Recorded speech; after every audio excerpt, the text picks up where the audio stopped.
तो इस हफ्ते से कार्गो ऑपरेशंस जो हैं वो भी शुरू हो जाएंगे, जिसका सीधा लाभ वहाँ के जो निवासी हैं उनको मिल सकेगा।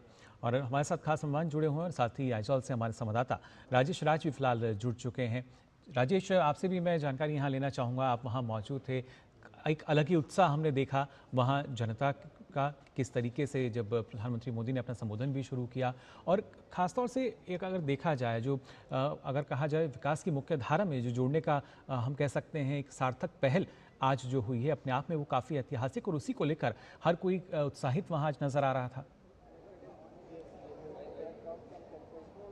देखिए बिल्कुल मुकुल, आपने सही कहा। मैं अभी मिजोरम की राजधानी आइजॉल में हूं, जो असम राइफल ग्राउंड है, ऐतिहासिक ग्राउंड है। उसी ग्राउंड में प्रधानमंत्री नरेंद्र मोदी को यहां संबोधन के लिए आना था, लेकिन मौसम की खराबी की वजह से प्रधानमंत्री सशरीर यहां पर नहीं पहुंच पाए। लेकिन वीडियो कॉन्फ्रेंसिंग के जरिए वो आइजल एयरपोर्ट से जुड़े और ऐसा बिल्कुल नहीं लगा कि उनके नहीं पहुंचने की कोई पीड़ा, कोई तकलीफ लोगों के मन में दिखाई पड़ रही हो। जब वॉल स्क्रीन पर प्रधानमंत्री को लोगों ने देखा, करतल ध्वनि से लोगों ने उनका अभिनंदन किया, स्वागत किया, इस्तकबाल किया। और रेलवे लाइन के प्रोजेक्ट्स का जब वो बटन दबाकर उद्घाटन कर रहे थे तो उनकी खुशी का कोई ठिकाना नहीं था, क्योंकि आज़ादी के 78 साल बाद मुकुल, भारतीय रेल ने यहाँ पर जो कारनामा कर दिखाया है कि दुर्गम रास्तों, कठिन रास्तों और पहाड़ों का सीना चीरकर सारंग से बैरवी तक उन्होंने 51 किलोमीटर लंबी जो है वो रेलवे लाइन की जो है वो शुरुआत की है।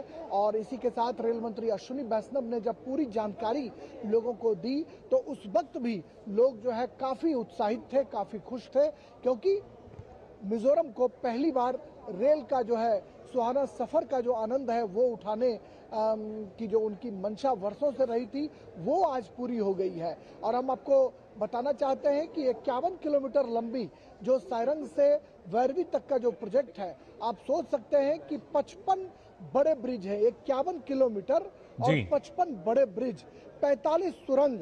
आप सोच सकते हैं कि भारतीय रेल के जांबाज इंजीनियरों ने अपना किस तरीके से पसीना बहाकर इस रेलवे लाइन को दुरुस्त करने की कोशिश की होगी कि 51 किलोमीटर में 55 बड़े ब्रिज हैं और 45 टनल हैं, सुरंगें हैं और लंबी लंबी सुरंगें हैं।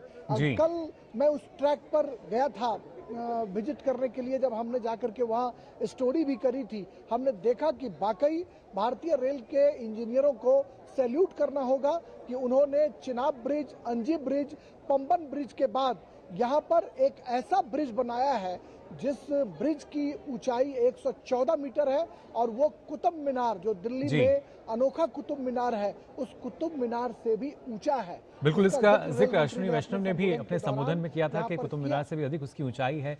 और न सिर्फ 55 बड़े पुल बल्कि 88 छोटे पुल भी हैं, 45 सुरंग। अपने आप में बताने के लिए काफ़ी कितनी चुनौती वहाँ इंजीनियर्स के सामने रही होगी। लेकिन सुविमल जी, अगर देखा जाए जिस तरीके से यहाँ पर जो रेलवे का बजट है उसकी भी अगर खास तौर से बात की जाए, जो कि हम देख पा रहे हैं करीब 5 गुना उसमें वृद्धि हुई है, किस तरीके से आप इसको देखते हैं? क्योंकि रेलवे की अगर बात की जाए लाइफलाइन मानी जाती है, और अब जब हम पूर्वोत्तर राज्यों की बात कर रहे हैं, इससे पहले हमने दूसरी जगहों में भी देखा है, जम्मू की भी बात की जाए, हर एक जगह अब जिस तरीके से रेलवे का विस्तार होता नजर आ रहा है, रेलवे नेटवर्क जो पहुंच रहा है, कितना विकास इसके जरिए आप देखते हैं? और खासतौर से सरकार की जो नीतियां रही हैं, क्योंकि 5 गुना जो बजट में वृद्धि है वो अपने आप में काफ़ी एक बड़ा हम पहलू मान सकते हैं।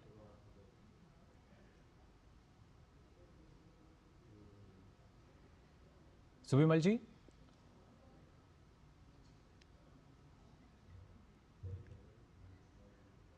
हमारे साथ खास मेहमान जुड़े हुए हैं, उनसे भी और जानकारी लेंगे।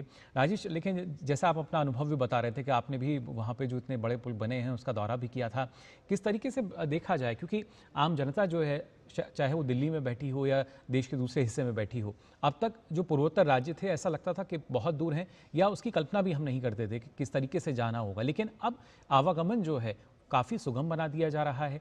फिर चाहे ट्रेन की हम बात करें, रोड कनेक्टिविटी की बात की जाए, या कितना फ़ायदा इसके ज़रिए वहाँ के जो लोग हैं उनसे भी ज़ाहिर तौर पर आपकी बातचीत हुई होगी, वो किस तरीके से देखते हैं इसको?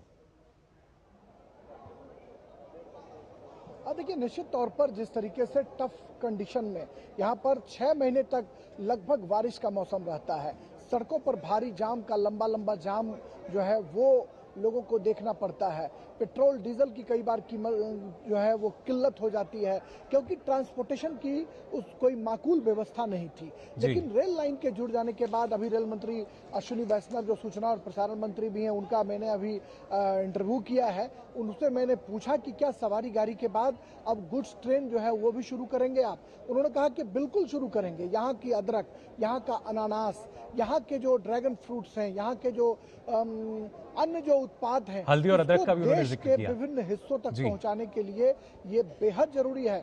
ये बेहद जरूरी है कि मालगाड़ियों के द्वारा यहाँ के उत्पाद को पहुंचाया जाए, और वैसे उत्पाद जो मिजोरम तक पहुंचने के लिए कई बार दम तोड़ देते थे, कई बार सांसें फूल जाती थी, उनको भी यहाँ देश के विभिन्न हिस्सों से पहुंचाया जाएगा। यानी ट्रेडिंग की संभावनाएं जहां दिखाई पड़ रही हैं, वहीं नॉर्थ ईस्ट जो है प्रकृति की गोद में बसा हुआ जो इनके तमाम राज्य हैं वो प्रकृति के बेहद करीब हैं। तो जी। निश्चित तौर पर वैसे टूरिस्ट जो हवाई जहाज की यात्रा को अफोर्ड नहीं कर पाते थे, उनके लिए ये आर्थिक स्थिति जो है वो आर्थिक तंगी की स्थिति में वो हवाई जहाज की यात्रा नहीं कर पाते थे, उनके लिए रेल के सुहाने सफर का जो आनंद है वो कहीं ना कहीं मिजोरम वासियों को उठाने के अलावा देश के विभिन्न हिस्सों से आने वाले पर्यटकों के लिए भी रेल की सीटी और रेल की छुक छुक का आनंद जी। घाटी के लोग जो हैं निश्चित तौर पर पर्वतों के बीच, पहाड़ों के बीच लोग सुन सकेंगे, और सुहाने सफर के आनंद के साथ साथ